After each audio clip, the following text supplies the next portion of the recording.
Good morning and welcome to News at 10 on Rajya Sabha television. I'm Aishwarya Kapoor. Well, it is the second day of PM Modi's Singapore visit. Modi called on Singapore President this morning and was accorded a ceremonial welcome. We'll get you all the details on that.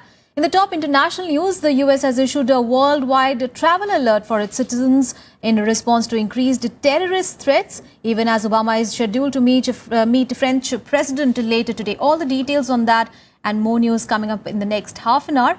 Let us begin with the headlines.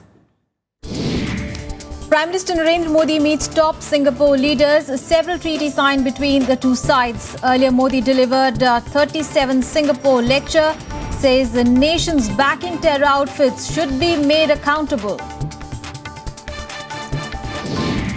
Actor Aamir Khan joins the intolerance debate, says the wife suggested leaving the country. BJP calls reaction alarmist. Non-performing asset levels at unacceptable levels, says Finance Minister Arun Jaitley after meeting chiefs of PSU banks. Claims recent sector-specific announcements will mitigate crisis.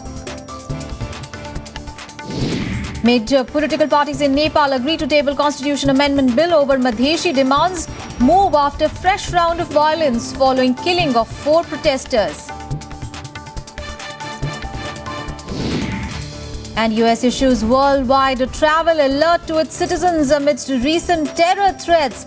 US President to meet French counterpart François Hollande at the White House to discuss steps to fight the Islamic State.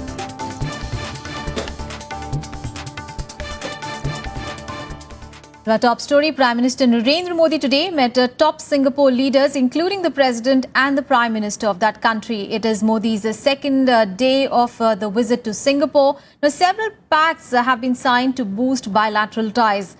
The two leaders will today unveil a commemorative joint stamp to mark the 50th anniversary of the establishment of diplomatic ties between India and Singapore.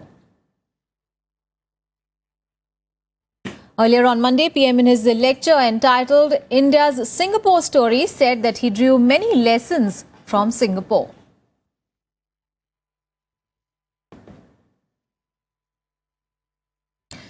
But in other news, the Joint Parliamentary Committee on Land Acquisition Bill has unanimously decided to ask for more time to submit its report.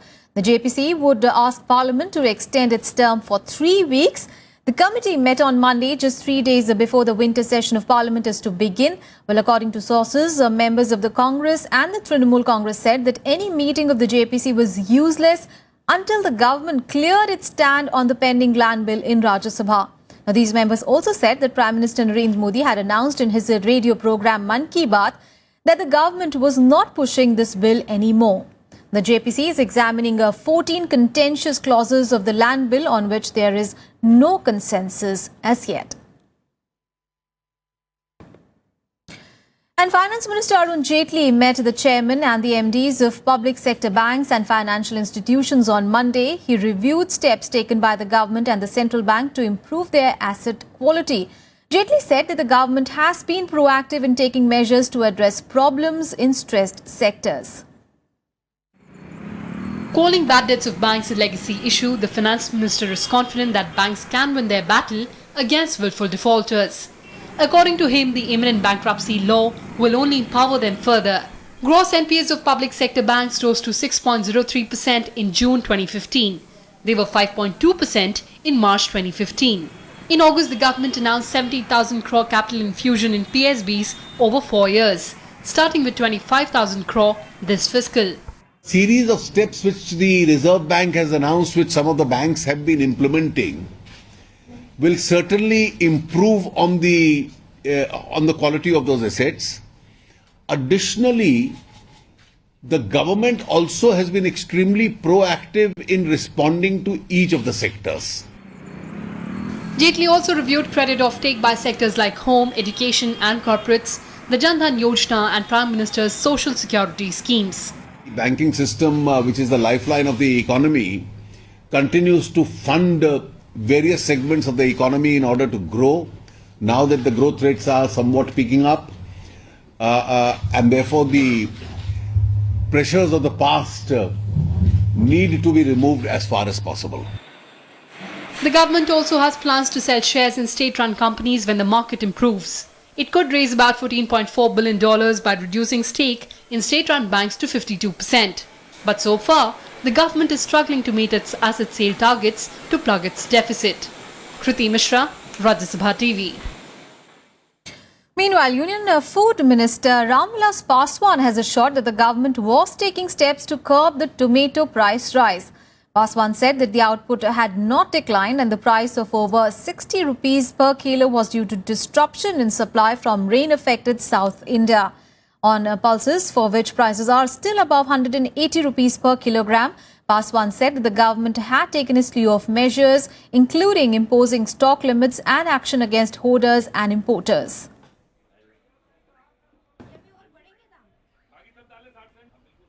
And on to the other big story. Well, actor Aamir Khan has joined the debate on intolerance in the country. The actor has claimed that there is a growing disquiet and despondency. Now, several political parties have reacted to the statement. The BJP has called it alarmist. I mean, when I sit at home and talk to Kiran, Kiran and I have lived all our lives in India. For the first time, Kiran says, should we move out of India? Now, that's a disastrous and very big statement for Kiran to make to me. She fears for her child. She fears for, what the atmosphere around us will be. She feels scared to open the newspapers every day. Actor Aamir Khan joining the long list of names drawing attention to alleged intolerance in the country.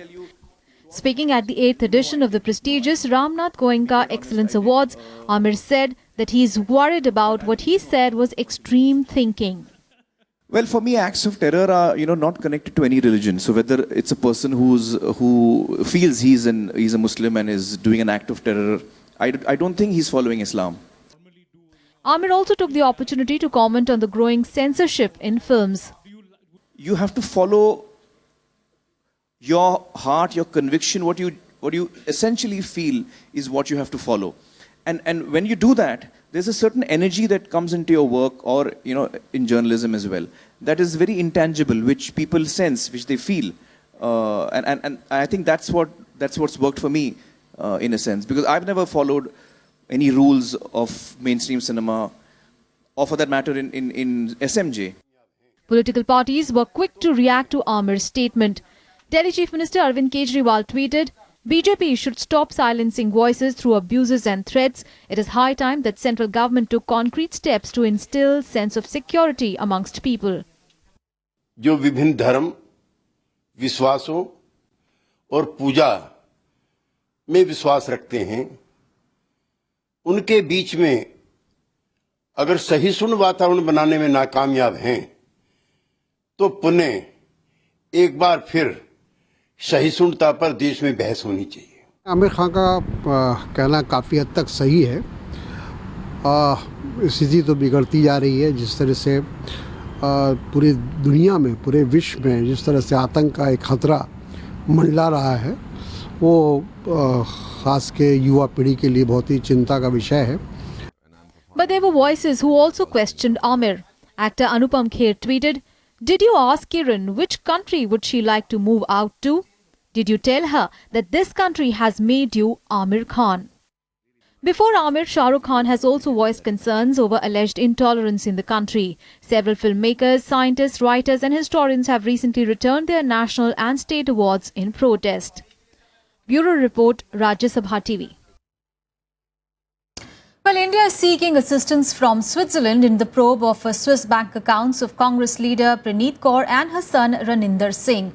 Now, the Swiss tax department has said Praneeth Kaur and her son can file an appeal within 10 days with regard to assistance sought from India.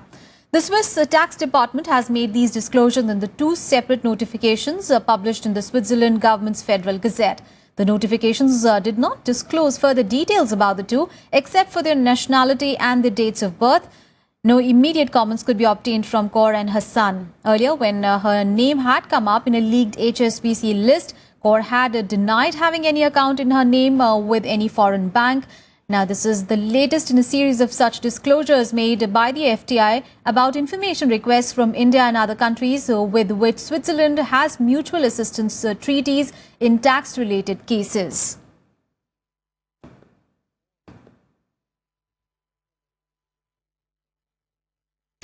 And news from across the border now, and Nepal's Deputy Prime Minister has told India's envoy that the country is facing a humanitarian crisis. Now, this comes as a fresh round of violence hit the nation following the killing of 4 protesters in police firing. Meanwhile, political parties have agreed to table a constitution amendment bill over the demands made by Madheshis. Major political parties in Nepal have agreed to table a constitution amendment bill to accommodate the demands of Indian origin Madheshis over the division of their homeland and better representation. This move comes in the wake of the spiraling Madheshi protests against the new constitution. हम छलफल करने को तैयार हैं या नेपाल से किस किस को बुलाना है, बुला के हम लोग फॉर्मली इनफॉर्मली ट्रैक 2 ट्रैक 3 कैसे भी इसको सुलझाना है, समय न गंवाएं। भारतवर्ष तो देखिए महान है, बड़ा देश से कोई फर्क नहीं पड़ेगा, नहीं पड़ता है, लेकिन नेपाल तो बर्बाद हो रहा है। नेपाल की बर्बादी में भारत का कोई लाभ नहीं है। The decision to table the amendment bill was taken after Prime Minister KP Oli called a meeting of all major political parties at his residence on Monday to find a way out of the ongoing political crisis. Violence returned to the landlocked Himalayan nation that is reeling under acute shortage of essential goods like fuel and LPG due to a 2-month-long blockade of key border trade points with India called by the Madheshis. जो बीरगंज के नाका में जो standard trucks हैं, करीब 6000 के लगभग में ट्रक्स हैं, उनको स्पेशली हॉस्पिटल सप्लाईज और जैसे पेट्रोलियम प्रोडक्ट्स को रीरूट करने के लिए हम जैसे पहले कार्रवाई कर चुके हैं, उसको जल्दी करें तो शायद एयरलिफ्ट नहीं करना पड़ेगा। The meeting of the Nepalese parliament is scheduled for Thursday. The Madheshi front has been obstructing proceedings at the house over its demands. A number of incidents of violence have been reported in different areas in the Terai region, especially after 4 protesters were gunned down in police firing. Meanwhile, Nepal's Deputy Prime Minister Kamal Thapa told Indian ambassador to Nepal that the country is heading towards a humanitarian crisis. While Nepal has been alleging that India is behind the unofficial blockade of goods to Nepal, New Delhi has denied any such involvement. India has, however, called for a political resolution to the ongoing crisis. Bureau Report, Rajya Sabha TV. And in news at 10, we'll take a very short break. We'll be back with more news. Stay with us. Welcome back. Now, ahead of the winter session of Parliament, Lok Sabha Speaker Sumit Ramahajan has written a letter to all members saying that she expected acceptable decorum from them in the House, as many times decency is thrown to the winds following difference of opinion over issues. Now, in the letter, she said, in every aspect of life, everybody expects a decent and moral behavior from each other. As the Speaker, can I expect that in Lok Sabha, which we call the temple of democracy, we all will show behavior as per the acceptable decorum so that the prestige and purity is upheld, quote unquote. Her letter to the MPs comes amidst anticipation that the upcoming session of Parliament beginning on 26th of November could be stormy as the opposition is planning to corner the government over various issues. The last monsoon session of Parliament was a complete washout as opposition and government locked horns over demands over removal of External Affairs Minister Sushma Swaraj, Rajasthan Chief Minister Vasundhara Raje and Madhya Pradesh Chief Minister Shivraj Singh Chauhan over various controversies. And government has declared the 26th of November as Constitution Day. A host of activities have been lined up for the day on Thursday to pay tribute to B.R. Ambedkar.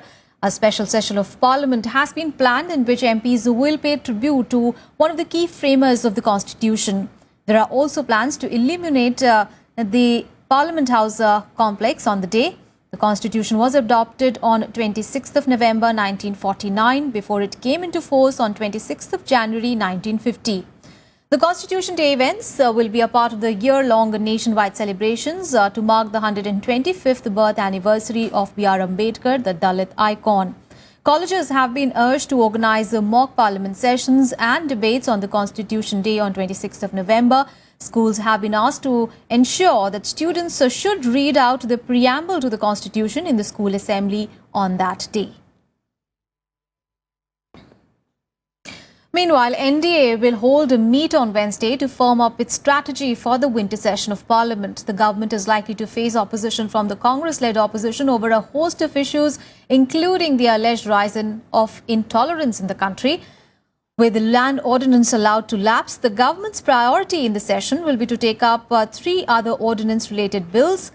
Parliamentary Affairs Minister M. Venkaiah Naidu will meet the leaders of all NDA allies to discuss the ruling combine's strategy to push its legislative business and pass key bills with proper floor coordination. Remember, the monsoon session of Parliament was a near washout and the government could not carry forward its legislative agenda. Now, there are 8 pending bills in Lok Sabha, 11 in Rajya Sabha. Key pending bills include the Goods and Services Tax Bill, also the Land Bill. Now, these are pending before a joint committee of Parliament.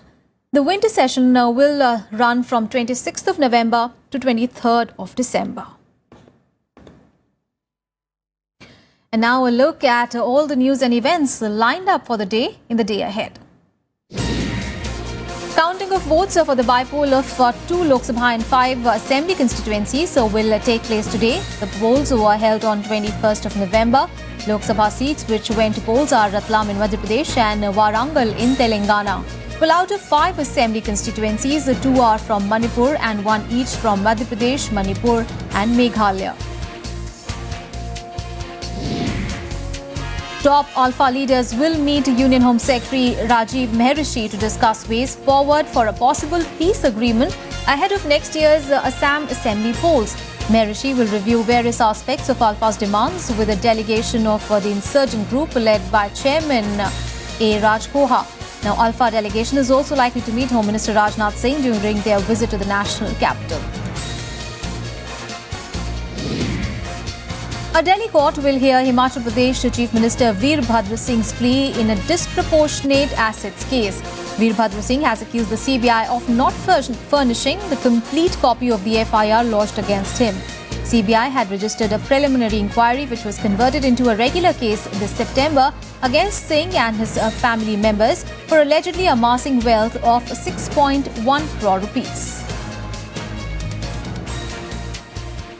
Well, on to some international news now, and US President Barack Obama will host his French counterpart François Hollande at the White House today.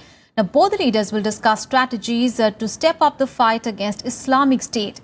Meanwhile, in Paris, security forces have sealed off the streets after a possible suicide vest was found in a garbage can. A lockdown continues in Brussels meanwhile, and also the US has issued a travel advisory to all its citizens. Here are all the details. A worldwide travel alert has been issued by the US for its citizens in the wake of increased terrorist threats. The US State Department claimed that fresh reports suggest possible multiple terror attacks by the Islamic State group, Al-Qaeda, Boko Haram and other terrorist groups. The alert will remain in place till 24th February 2016. The US advisory insists their citizens to be vigilant in public places or while using public transportation. They have also advised to avoid large crowds. I think in general, Homeland Security does a really good job, and I'm not that worried about it. And you really can't worry about it, because if it's going to happen, it's going to happen. You know, you got to live your life, like they said. We can't let the terrorists win. I want to travel to Jamaica, but I can't now. I'm scared, so I won't be traveling there. The US announcement comes after France stepped up airstrikes against IS in Syria. French President François Hollande will meet US President Barack Obama at the White House to discuss ways and means to confront the terror threat. Earlier on Monday, Hollande met EU Council President Donald Tusk and discussed security concerns, especially in its external borders. Meanwhile, the White House said that European partners should improve sharing intelligence information to avoid possible terrorist attacks. States, since has long-standing information sharing agreements with countries in Europe. This is actually an area where we do believe that there is more that our European partners can do in terms of improving the quality and quantity of information that they share with one another. French security officials have found a possible suicide vest in a garbage can in Paris suburbs. They suspect it could belong to Salah Abdeslam, the only suspect in Paris attacks who is believed to be alive and is still on the run. Fresh reports suggest that his phone was traced to the area where suicide vest was found. Lockdown continues in Brussels. A highest security alert level is on. However, the metro system and schools are expected to reopen on Wednesday. The Belgian police meanwhile released 15 suspects they had arrested in raids on Sunday. Nous considérons que nous sommes toujours confrontés au même type de menaces telles que j'ai pu le présenter hier, et nous considérons que les cibles potentielles sont les mêmes que celles qui ont été présentées hier. Je rappelle, ce sont les endroits fort fréquentés comme par exemple les zones commerçantes. As panic grips the world in wake of Paris terror attacks, the New York State Police has launched an app which allows people to report suspicious activity by sending photographs or text messages from their mobile to the state's Division of Homeland Security and Emergency Services. Bureau Report, Rajya Sabha TV. Meanwhile, another shocking incident of violence was reported on Sunday in the United States. At least 16 people were hospitalized after a shooting broke out in a New Orleans park in America. Here is a report. 16 people were injured in a shootout in a New Orleans playground on Monday. The horrific incident unfolded when two groups opened fire on each other, endangering about 600 people watching a music video shoot. Witnesses said at least two gunmen shot into the crowd and both groups ran off immediately after the gunfire.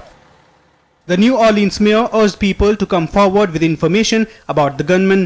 At the end of the day, it's really hard to police against a bunch of guys that decide to pull out guns and settle their disputes with 300 people in between them. That's just not something that you can tolerate in the city. And, you know, again, at the end of the day, it's going to require the people who were in this park to basically say they had enough and they're not going to put themselves in harm's way and to give us information so that the police can do their job. There was scheduled to be a video filming or video shoot, however you want to call it, here at the playground. The information was probably circulated through social media, and there were hundreds of people, upwards of 500 people, probably in this playground when this erupted. It was an unpermitted, unplanned thing, so we did not know about it until we learned that these people were in the playground, and our officers were then dispatched to come and remove them from the playground. US President Barack Obama has expressed concern over such incidents. This is the latest in a series of random shootouts. In fact, a study claims there are more chances of dying in such incidents in the US than any other crime. Almost 90 incidents of gunfire take place every year. That's nearly 1 in 3 of 292 such incidents globally between 1966 and 2012. And in more than half of these cases, the shooter had more than one firearm. The report also suggests the United States has more guns than any other country, which is an estimated 270 million to 310 million firearms in circulation in America for a population of 318.9 million. Bureau Report, Rajya Sabha TV. Some more international news now in World Wrap. Iran's supreme leader Ayatollah Ali Khamenei said that the US policies threaten both Tehran and Moscow. His comments came as Iran hosted Russian President Vladimir Putin in Tehran on Monday. He also called for closer ties between the two countries. And this comes in the wake of the Syrian civil war, which has evolved into a proxy struggle between global powers, with Russia and Iran supporting Syrian President Bashar al-Assad against the West. In a mark of protest, migrants stuck on the border between Greece and Macedonia sewed their lips together against not being allowed to continue their journey to European countries. Now, hundreds of migrants have been protesting after Macedonia limited passage to only those fleeing conflict.